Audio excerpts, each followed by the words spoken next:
GM people, thank you for joining us at DappRadar Meets, a series where we talk to founders, marketers, and managers all across Web3 projects.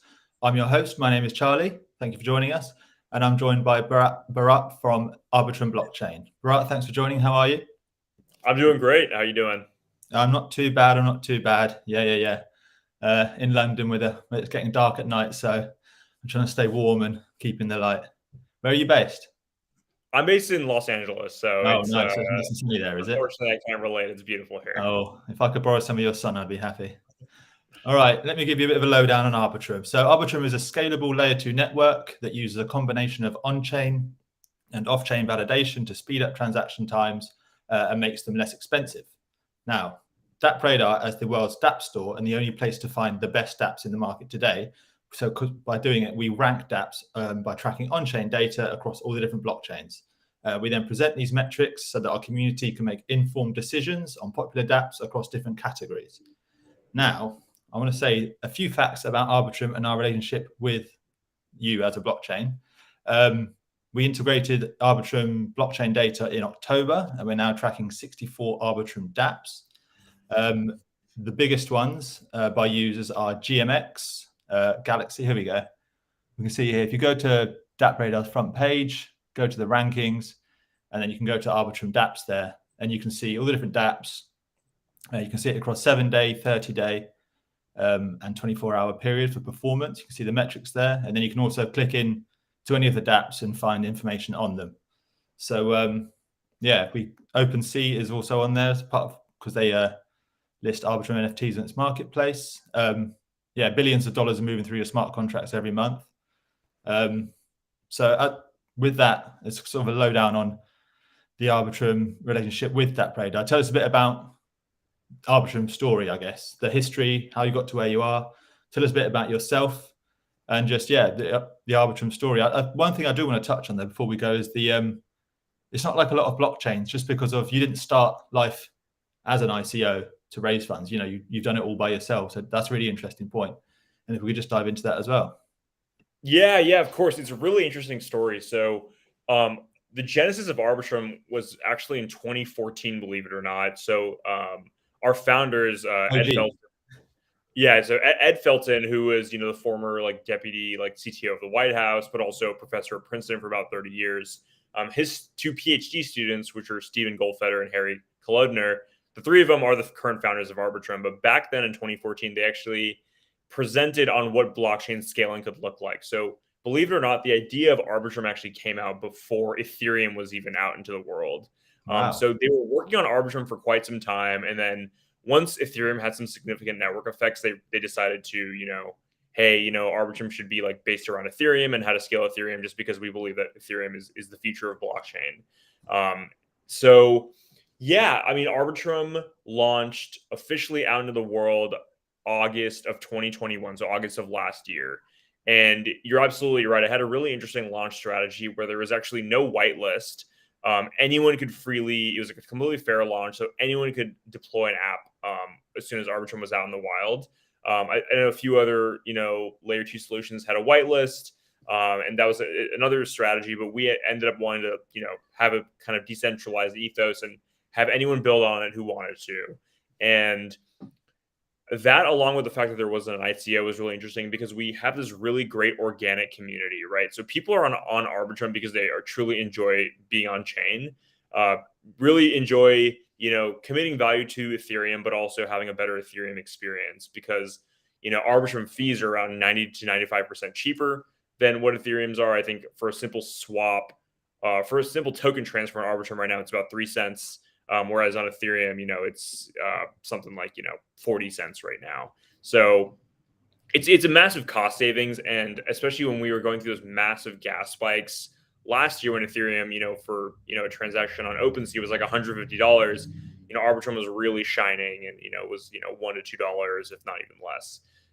So to date, Arbitrum is the largest Ethereum rollup. We have over 50% of the market share, when you're looking at total value locked. If you're looking at L2BEAT, we have around, $2.5 billion locked on chain. The Arbitrum bridge is one of the largest, Ethereum contracts right now. Has over 700,000 ETH. And we have a really bustling ecosystem here, and like you mentioned, Charlie, it's all completely organic as well. So some of the stuff we're really proud of is, we have a lot of the big blue chip DeFi stuff, things like, Uniswap, SushiSwap, Curve, Balancer, things like that, the stuff that people like to use on Ethereum. That's now all on Arbitrum and was, when we launched, and that's been very successful. But what we're really excited about is like the native stuff, right? So you guys have probably heard of GMX at this point, which has been a runaway success on Arbitrum. They were like natively deployed on Arbitrum and have really just found a really rabid community that's been like evangelizing them on Twitter. And today, they're really driving a lot of Arbitrum's traffic. So we're really proud of the DeFi ecosystem, and we're really, really excited about our growing gaming and DAO ecosystems as well, and along with like NFTs. We got our OpenSea integration a couple months ago, which was very exciting for us. And, Treasure DAO is, one of the largest projects on Arbitrum as well. They've also bootstrapped a very organic ecosystem, and, their marketplace has done over $300 million volume. So they've been great in bootstrapping the NFT community. GMX has been great for the DeFi stuff, but we're really excited about some future stuff in those two categories, but also gaming and DAOs. Yeah, I do definitely want to get onto gaming later because it's something we're quite passionate about at DappRadar, and we see it definitely as a future for the Web3 space. But I wanted to get onto this thing about gas fees, how you can make them cheaper, quicker for transactions. And I want you to explain to our listeners, for people who may be new to this space or who don't quite understand the technical stuff behind it, is about rollups and how they work and how they make transactions better for the Ethereum blockchain. Yeah, of course. Happy to explain this. So like the big difference between a rollup and a rollup like Arbitrum 1 and a side chain, something like Polygon, is that rollups actually send and post call data to Ethereum. So what call data is the result of a transaction. Just kind of like, a string of numbers, and, that like posts a result of what happened on Ethereum, and that gets posted to Ethereum, and Ethereum validates that.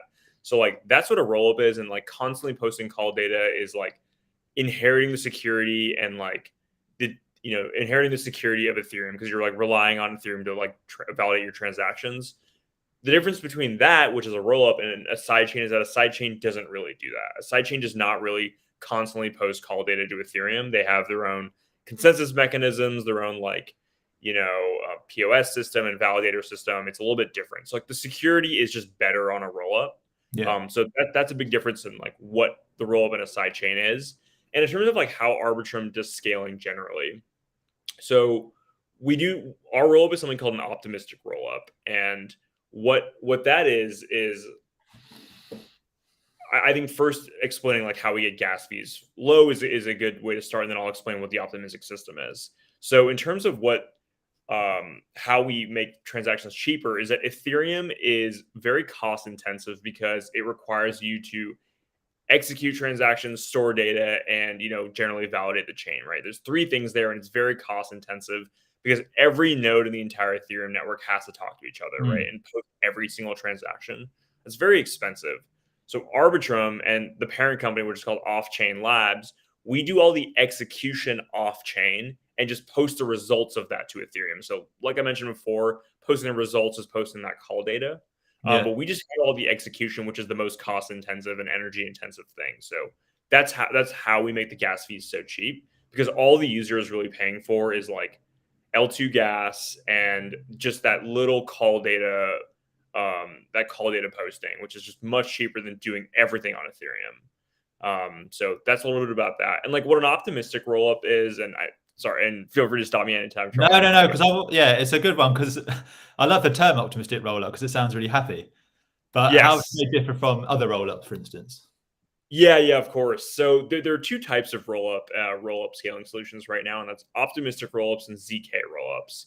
So what optimistic rollups are a way to you assume that everything is posted to the chain is valid, right? And that's where that word optimistic comes from, is that you assume that no one's committing fraud on chain, right? Because if you do post fraud, you are penalized, or you get like slashed for doing so. Yeah. And like what the system of doing that is called fraud proofs. So Arbitrum is one of the only rollups that actually has live fraud proofs And what fraud proofs are is that if you see any fraud committed on chain, you have 7 days to, say, hey, that was fraud, or hey, that was like a wrong transaction. And if you're correct, you get rewarded for it, and the person who posted the fraud gets slashed or like penalized in some sort of way. So like most things that are posted on chain are valid, if not all things, because that's how an optimistic rollup system works. But there is an actual system in the case that people are committing, fraud. So that's what an optimistic rollup system is. And we personally believe that this is the future of scaling because it's much cheaper. It's much cheaper than potentially what ZK rollups are doing are. And like optimistic rollups can also handle like general purpose smart contract stuff, things like DeFi, but also gaming and DAOs and all this stuff that we're trying to do. I think ZK rollups have gotten a lot of hype in the last year, and people are like very excited about them. But ZK rollups, they have like a different system where they have like a prover, and it's a kind of like a cryptographically they like post up like something that's like where that term ZK comes from, where they post an assertion that something is valid, and it's a little bit cost intensive. So like as the future goes on and things get more and more expensive, we think that ZK is going to get more expensive, and optimistic rollups are going to be able to scale costs a little bit better. Just because right now the tech is a little bit ahead. We think that optimistic rollups in 5 years are just still going to be ahead of where ZK is in 5 years as well. So ZK has some great application specific things, like DYDX, and I think what Immutable X is doing is pretty cool, but it's very application specific, whereas optimistic rollups are more general purpose. Okay, I see what you mean. Yeah, and that kind of answered my next question, which was going to be how Arbitrum is dealing with the classic blockchain trilemma of decentralization, scalability, and security, or stability and security. So obviously you've gone for the optimistic rollup, where you think that's a more general purpose, scalable tool to build into the future. Yeah, absolutely. And I think like something we're really working on is the big research thing that we're working on is something called decentralizing the sequencer. And what the sequencer is the sequencer sequences the transactions on Arbitrum 1. So right now we say that Arbitrum is in like public beta and has these like centralized guardrails still on, just because we like want to get to a place where it is decentralized and people can freely sequence transactions.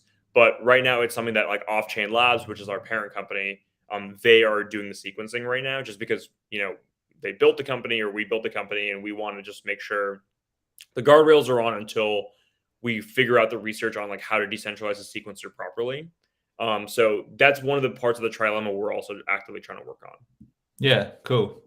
Now you also mentioned something about upgrades and moving into different spaces in Web3. So you do a lot of DeFi and exchange stuff like that at the moment, but as you say, you want to move into gaming and look into that sector and give your tools to there. So I wanted to, first off, can you explain to me about Nitro and Nova? Because I've been reading a lot about them online, and I want to hear from the horse's mouth how these work, what they are, and what they'll bring to the ecosystem.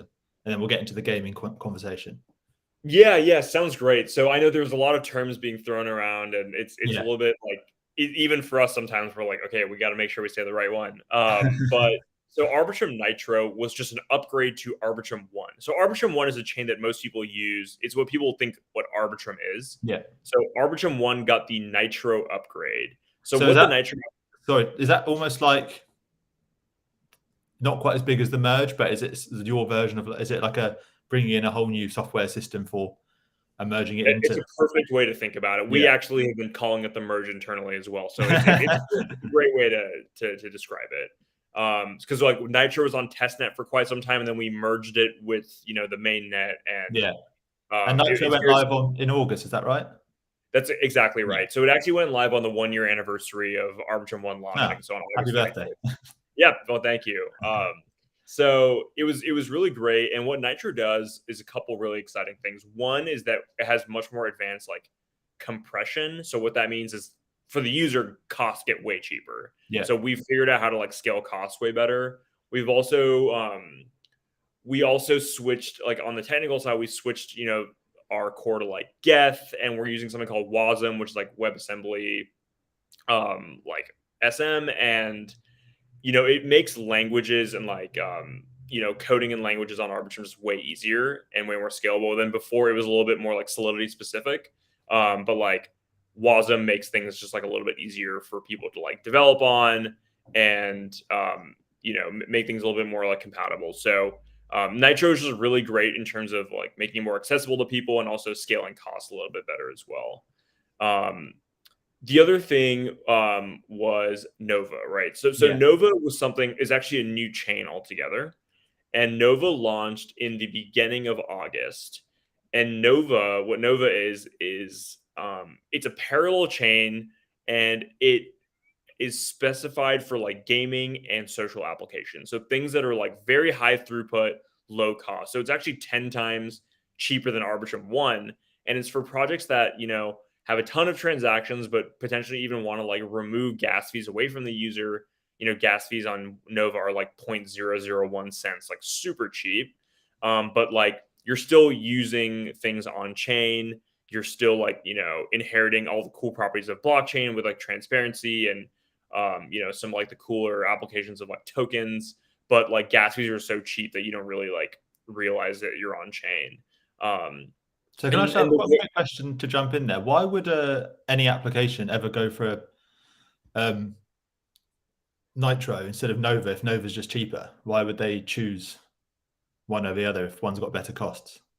Yeah, it's a great question. And it comes down to security. So like Arbitrum 1 has two things going for it. One is it has the security of a rollup, like I mentioned, where it's constantly posting call data to Ethereum, but it also has liquidity. So like a lot of DeFi users and like DeFi like liquidity is on Arbitrum, right? Like I mentioned, we have like billions of dollars flowing through like Uniswaps and GMXs and Sushi swaps of the world. So like if you want to transact and like trade in a way that's like very efficient, Arbitrum 1 makes more sense. Nova is this newer chain where there's not as much liquidity on it. So like if you're a DeFi application, it probably makes sense to stay on Arbitrum 1. Yeah. But if you are like an application that's more about like transaction throughput and speed, it makes sense to be on Nova. The other big difference between the two is like security. So Arbitrum 1 or like, after the Nitro upgrade, is a roll up, right? So that's constantly posting call data to Ethereum, like I mentioned. But Arbitrum Nova has a little bit of a different security model where they post call data to a data availability committee, which is like, about like 15 to 20 trusted partners in the Arbitrum network, people like, Consensus, Coinbase, QuickNote, like some of like the more trust and like Reddit and Google Cloud, some Web2 people there as well. You post the call data to them and they validate it in their way. Okay. And like we call that model like the AnyTrust model. And they will essentially like sign a certificate, which is, it's all on chain. Yeah. But they'll sign a certificate, then that's posted to Ethereum. So like instead of posting all call data all the time, you're essentially posting like a package of the call data and said, hey, like this is legitimate. We're signing it and we're sending this to Ethereum. Yeah. So like security model is a little bit different, but that's the reason why costs are cheaper, because we're not posting all the call data. We're just posting like a package of the call. So you're almost like batching up batches of records. That's exactly over to a third party to get them done. And that's why it kind of makes sense, as you say, for stuff like games, where you don't need that level of security all the time, because if it's just someone swapping a sword for another sword or, that sort of thing, or just making a move in a game, that doesn't need to be fully secure. Whereas if someone's making $1 million deal on a exchange, they maybe probably want a little bit more security. Which I think does get us onto our next point that we want to talk about, which was the gaming thing. And now there's a lot of DeFi and exchanges as on the Arbitrum system as well. A lot of your dapps are, and it makes sense to get that liquidity in there. And it's the sort of thing that most blockchains go towards. I think at the start is targeting those sort of applications. But is there a move towards non-financial dapps, including, I guess, gaming as one of the biggest parts of the Web3 sector, one of the biggest performers as well? So have you got moves to go into gaming? Yeah, 100%. So like I mentioned, DeFi has been really successful because Arbitrum on one side is very like crypto native, right? Like going to Arbitrum, you have to bridge capital over, and even using DeFi is a pretty like crypto native thing, right? It's not super user friendly. It's a little bit like you have to be very comfortable with like transacting money on chain and moving money around. So like to really realize this vision of scaling to the next, 100 million users, billion users, we really want to make being on chain almost like abstracted away from the user, right? We don't really want people to be like, hey, I am on Arbitrum right now. We want to be like AWS, where it's like when you go on a website, you're not like, oh, I'm using AWS right now. You're just like, oh, it's a good website. Like, I'm enjoying this. I'm going to stay on this website. So like, that's kind of how we're thinking about gaming, where we really want to attract like the best talent. We really want to make games like fun and not just financial, not really like this play to earn model. We just want it to be like fun. We don't want to create like feudalism, right? Like we want to like foster games that are genuinely fun to play. And, maybe there is a financial component of it, but like, I think there are some cool ways for like, these massive multiplayer online like games to like really succeed on chain using stuff like NFTs and, kind of harnessing the power of that, like with secondary markets, but also creating a really fun game. Yeah, it's something I wanted to ask you actually. Have you got a strategy for which sort of games you want to target? Do you want to go for those casual games? I'm thinking maybe, I don't want to name names, but some of the last year's games that had real success, but then maybe came a cropper when it came to when token prices started crashing, their economic model sort of faltered a bit. Or I think there's a new generation of games such as stuff like Star Atlas or Phantom Galaxies that are sort of building games first that have Web3 elements in them. Are you going for a particular type of game, or are you going to just say come one, come all, because we're the blockchain for you? Yeah, it's a great question. And like the thing is with gaming is if you look at like mobile gaming, for example, right? Like, Clash of Clans, like really like intensely like well-produced games do really well, but also so does like Flappy Bird, right? Where it's like the easiest thing in the world to do and like probably took, a day to spin up, and that was like much more successful than like Clash of Clans even was, right? So like yeah. So it's really interesting, and it's all just about like maybe like hedging your bets a little bit and just seeing like if game developers can create something fun. Yeah. The interesting thing about like games is like the life cycle is pretty long of development, right? Like it's not like DeFi where like it exists on Ethereum. It'll take half a day of developer time to port it onto Arbitrum, and we can go multi-chain and like spread it everywhere, right? Games are a little bit different, where games kind of have to choose a chain. It doesn't really make sense for them to be multi-chain. They have to choose a chain, kind of invest in a chain, and the life cycle is like potentially even 2 to 3 years sometimes to create a really like highly produced game. So we are just trying to like create an environment where we can like, solve for all the issues that developers have with blockchain when it comes to like fees and security, but also like, be able to like attract enough users for them to actually have a successful game. Yeah, I think that's a really good point you make about games. The difference between casual games and maybe AAA games is they can both exist. They can both coexist on the same chain. You don't have to go for one or the other, because they can both be game first, or they can both be sort of Ponzi-nomics first, if you know what I mean.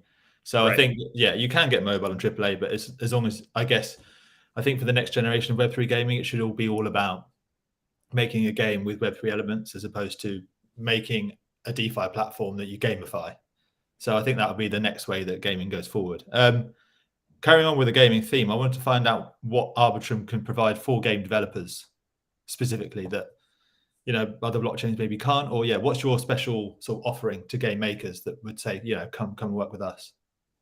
Yeah, absolutely. So like on one side of it, we are like very competitive with fees, right? So it's like we are like, our fees are, like I said, are 0.003 cents for like a simple token transfer, and like that's pretty much on par with like as cheap as it gets in the gaming landscape. But we also have a couple things going for us with Nova. On one side, we have Reddit on board to Nova, right? So we have like immediately like 300,000 people were onboarded onto Nova when we launched because Reddit launched 2 of their like subreddits on Nova. Yeah. So we have like a lot of user activity on Nova, or people that like aren't really crypto native, but like are now like realize that they have tokens on Nova and they want to like get active with it. So the fact that we're like starting to have these really strong Web2 partnerships and a lot of like maybe non-crypto native users is like very exciting to game developers, because I think game developers are trying to just attract like, people who are excited about games and not just mercenaries who want to just like come and play their game for the financial elements and leave. Yeah. Right. So like, we're starting to see some pretty like sticky users for Nova, which is exciting. And secondary, I think like the other thing is the fact that two things. One is we actually just launched as like one of the launch partners for Game 7. So Game 7 is one of like the largest like, gaming focused ecosystems in crypto today. And they just launched, a big fund, like $100 million fund. And we're one of their launch partners. So like they're going to be focused in on the Arbitrum ecosystem as well. And the last thing is I think just the fact that, a lot of crypto native users are in the Arbitrum ecosystem and like haven't left either, right? So like a lot of that capital is on Arbitrum One. It's very easy to just be like, hey, I'm gonna hop over to Arbitrum Nova now and like play some games here. So like we're just like growing one of the larger ecosystems in crypto, and we have a lot of like you mentioned, organic and like kind of diehard people for Arbitrum. So like if they see something is branded as like, hey, this is an Arbitrum Nova game, they're being like, yeah, I trust Arbitrum. I'm gonna go over to Nova and like play this game. So like we're seeing some sort of like flywheel in the Arbitrum ecosystem, which is very exciting. I think that was a really interesting point you made about working with Web2 partners as well, because I think maybe a year ago or 2 years ago, people saw we need to make all our own tools. We need to make Web3 by ourselves, and then we need to attract people over. But I think people are now come around to the idea that there's not going to be enough people in the world who are happy to just go bang into Web3. So It's that way of working with these Web2 partners, doing stuff with them, and people coming over to Web3 seamlessly. And I think that point you made earlier about they want to be using Arbitrum products without knowing they're using Arbitrum products, the same way that they use AWS without knowing they're using Amazon, is I think that's the key to get that sort of mass adoption that we all talk about. Because I think just saying to people, come and, especially after what's happened in the last month or so, trying to get people to come over to Web3 when people see FTX in the news and they see all this stuff going on, they're just like, I don't want to be any part of that. But if they can go over with a trusted partner such as Reddit, or they can go and come over with Google or whoever they use their Web2 tools with, that's a really good way to come over. Speaking of FTX and just the, I guess the scene at the moment in the present day is I noticed that Arbitrum's TVL dropped only by 10% after the whole chaos that happened over there. Compared to other chains, now 10% might sound like a lot, but compared to other chains, they really did really well. And I just want to it's just interesting to see, as you say, Arbitrum has a strong core community that has obviously stayed quite loyal. So I just want to get your thoughts on that whole situation there. Yeah, of course. I mean, like such an unfortunate situation, and like, our hearts obviously go out to anyone who's like personally affected by this. It's just like a horrible situation.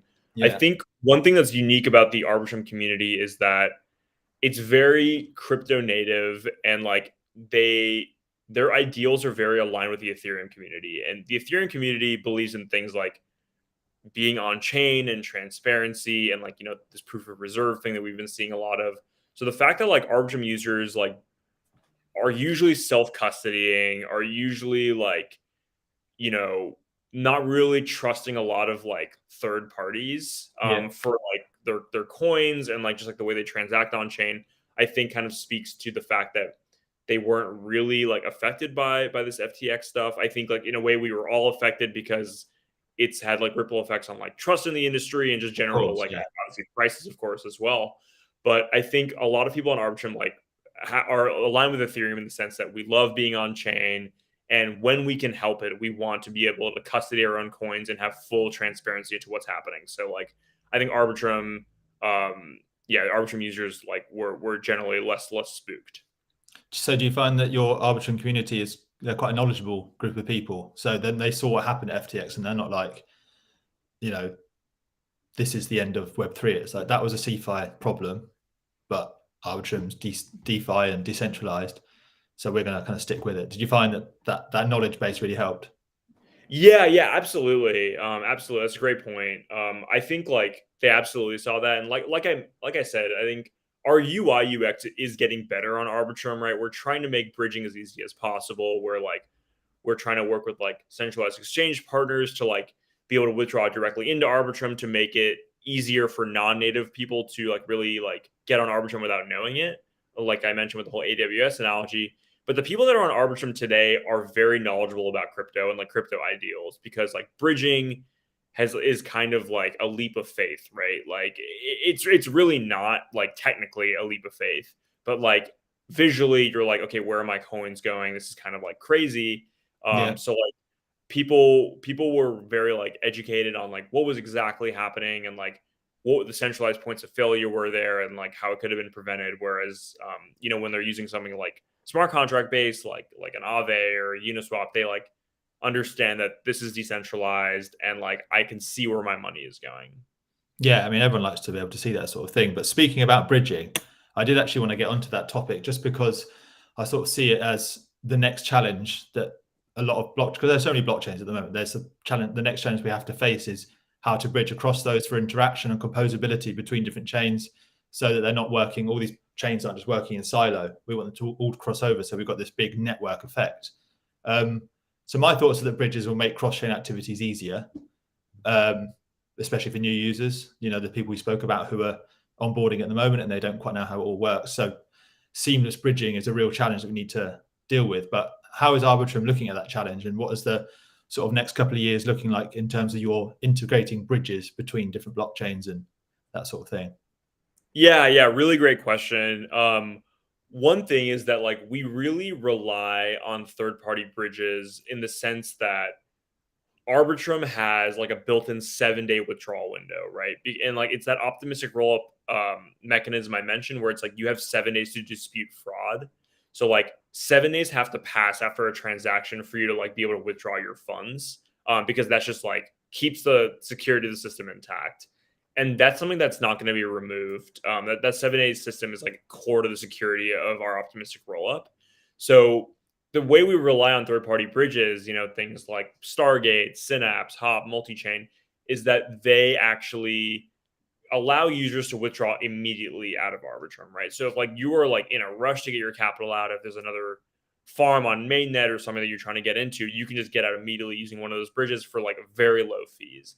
So in a way, we are relying on those third-party bridges, but we will always have our like canonical Arbitrum bridge where you would have to go through that 7-day process.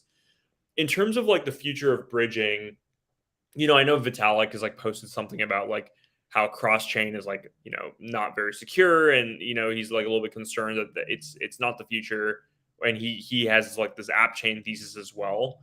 I think that like we see a future in which people don't really need to leave their ecosystem once they've like found it.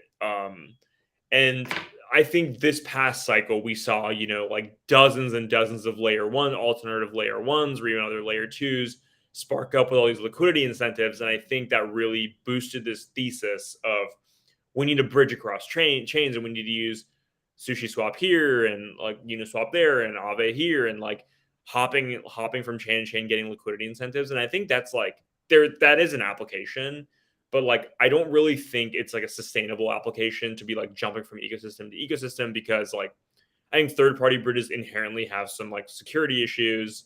And I think that like generally when these incentives dry up, people are going to be like, okay, I want to go to a chain where like I trust what's around me. I trust the team and like I trust the security of the chain. And I don't really need to like chase incentives on another chain. So like that's the way we're thinking about it a little bit where we're like, bridges are great, bridges are important, but like we don't really see people jumping from chain to chain that as much as they did in like fall 2021. Yeah, and I think we've also seen this year that you can't the incentives will dry up eventually because there is actually, would you believe it, there's not actually a never-ending pot of money, and Yes. eventually people don't have the money to just be giving out for free.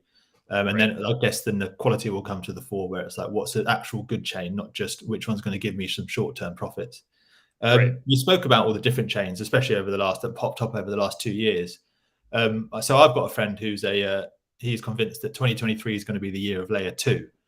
Now, obviously, they were originally introduced to handle congestion on Ethereum, but then some other projects have built their own blockchains.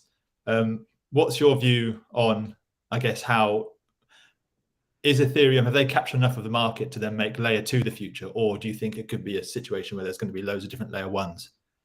That's more of a crystal ball question. There's obviously no definite answer to this, but what are your thoughts on that battle between layer 2 and layer 1s? Yeah. It's a really interesting and a really good question.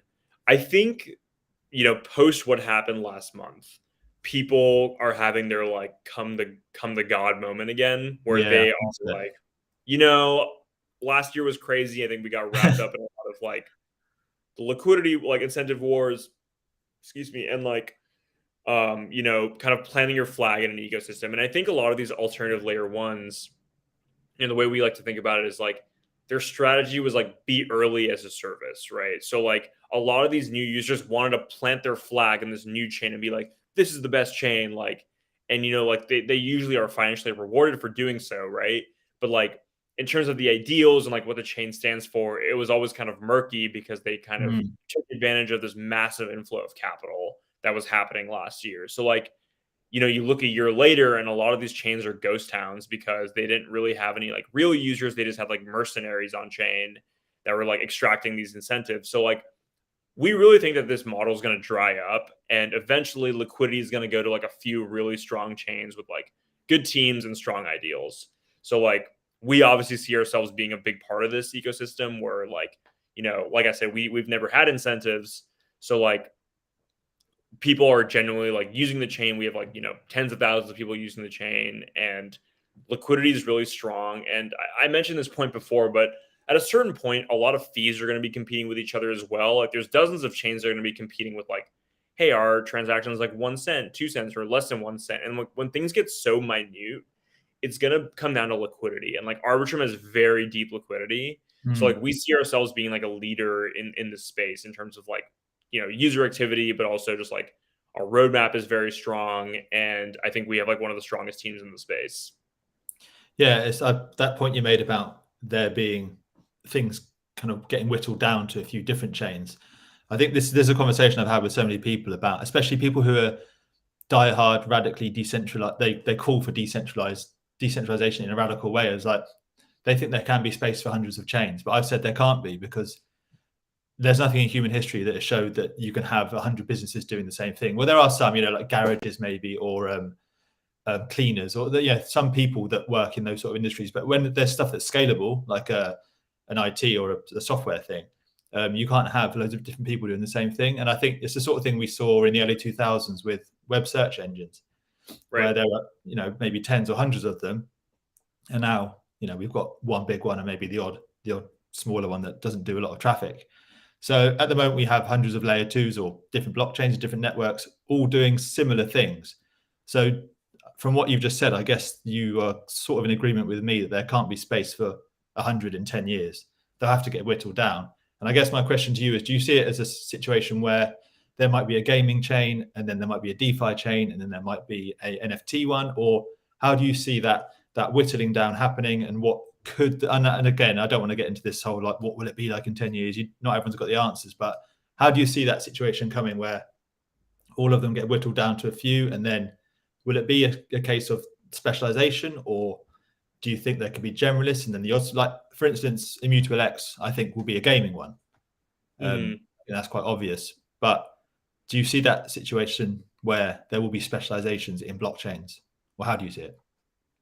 Yeah, it's another like, you know, it's another crystal ball question and Yeah. very interesting. But like I think a lot of people are buying into this thesis of like app chains where like, you know, you could spin out your own chain for like your own game and like, you know, make your own like specific gas requirements and you know, really create an environment that's tailored for your chain or tailored for your game. And I think that is interesting. I think there will be some room for that. I am interested in to see how like how easy it is to like onboard onto these app chain games. I know like we really believe in like what you said previously where it's like liquidity matters and not just like financial liquidity like money but also just like human liquidity or like with social media for example, right? Like you want to go where everyone else is, right? Like Yeah, you the don't want network to effect. Yeah. yeah, you don't want to have your own social media where it's just you and like 5 people, right? You want to go to the one that has a billion users. So like, because that's just more fun and you'll find your niche there.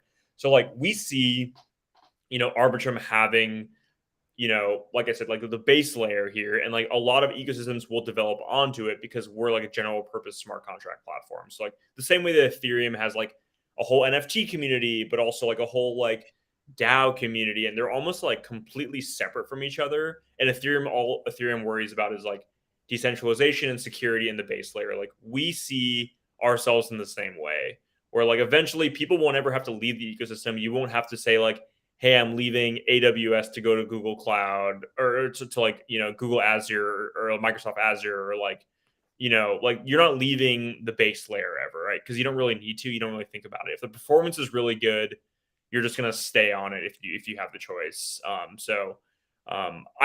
don't know if it's gonna become so frictionless where it's like you're hopping from like AWS to like Azure and you don't really know what's happening. But like I think Arbitrum has enough room, and like our scalability roadmap is like very strong, especially when like EIP 4488 comes out with like dank sharding and like things are actually going to drop in cost by another like 10x.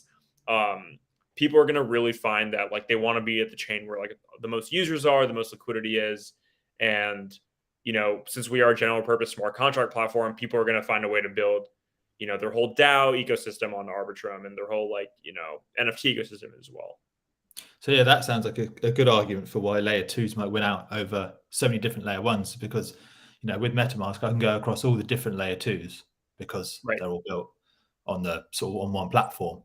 So that might make sense for why layer 2s could win out. Another thing I was just thinking of was I guess bearing in mind what you just said, the strategy then for Arbitrum sounds like it could be we need to get as many people onto our network as possible to build that network effect, to mean that people now need to come here because there's nowhere else to go.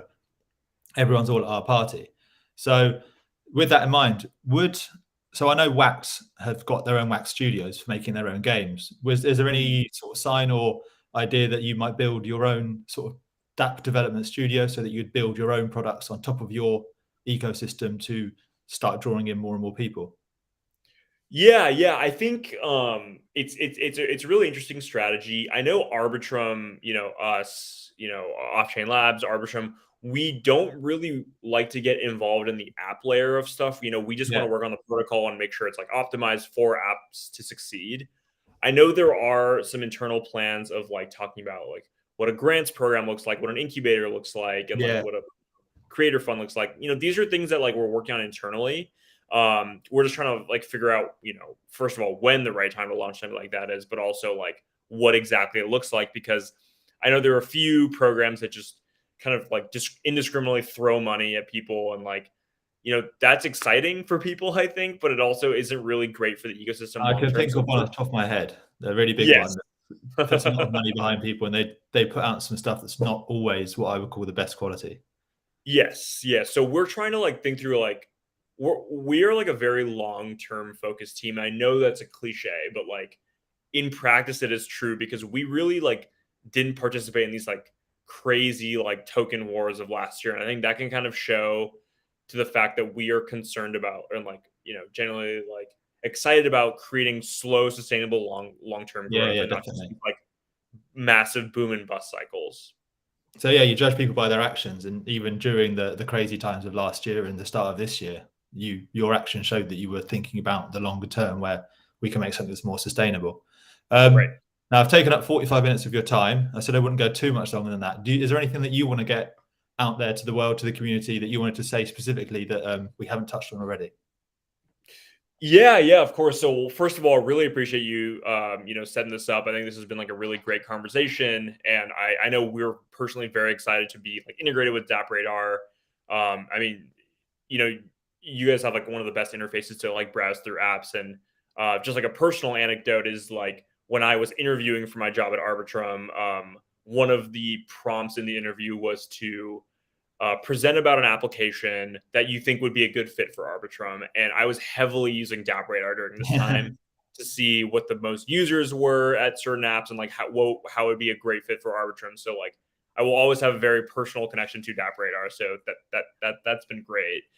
So it's cool to see full circle. Now we're finally integrated in definitely. DappRadar. Yeah, but you're welcome back anytime.